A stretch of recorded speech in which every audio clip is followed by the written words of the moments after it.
নারী বিশ্বকাপ বাছাইয়ে নিজেদের সব শেষ ম্যাচে আগামীকাল মাঠে নামছে বাংলাদেশ। এবারের প্রতিপক্ষ স্বাগতিক পাকিস্তান। লাহোরে বাংলাদেশ সময় সকাল 8:30টায় শুরু হবে খেলা। এই ম্যাচ জিতলে বিশ্বকাপের মূল পর্ব নিশ্চিত হবে জ্যোতি বাহিনীর। হেরে গেলেও সুযোগ থাকবে, তবে সেক্ষেত্রে সমীকরণের মার প্যাচের হিসেব কষতে হবে। পুরোটা জানাচ্ছেন মুদাসসির আলী।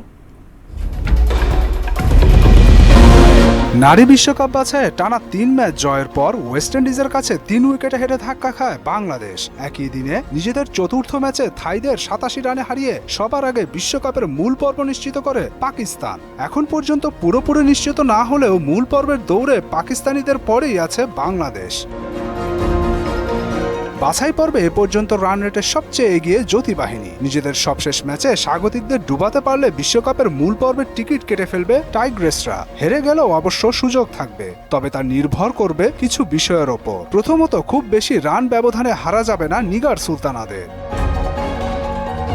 দ্বিতীয়ত, ওয়েস্ট ইন্ডিজ ও স্কটল্যান্ডের দিকে খেয়াল রাখতে হবে বাঘিনীদের। এদিকে মূল পর্বের আশা শেষ হয়ে গেছে আয়ারল্যান্ড ও থাইল্যান্ডের। আইরিশদের কাছে হেরে গেলে স্কটিশদের আশাও শেষ হয়ে যাবে, তবে জিতলেও সে ব্যবধানটা কম হলে রান রেটে বাংলাদেশের চেয়ে পিছিয়েই থাকবে স্কটল্যান্ড। আর বৃষ্টিতে ম্যাচ ভেস্তে গেলে আরও লাভ জ্যোতি বাহিনীর। প্রায় একই রকম হিসেব ক্যারিবীয়দের ক্ষেত্রেও। যেহেতু 4 ম্যাচে তাদের জয় দুটিতে, সেহেতু নিজেদের সবশেষ ম্যাচে থাইদের খুব বড় রান ব্যবধানে পরাস্ত করতে হবে ওয়েস্ট ইন্ডিজকে। টেবিলে তারা স্কটিশদের চেয়েও পিছিয়ে।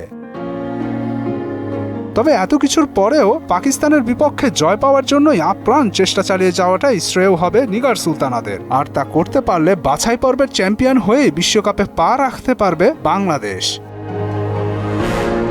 মুদাসসির আলী, মোহনা সংবাদ।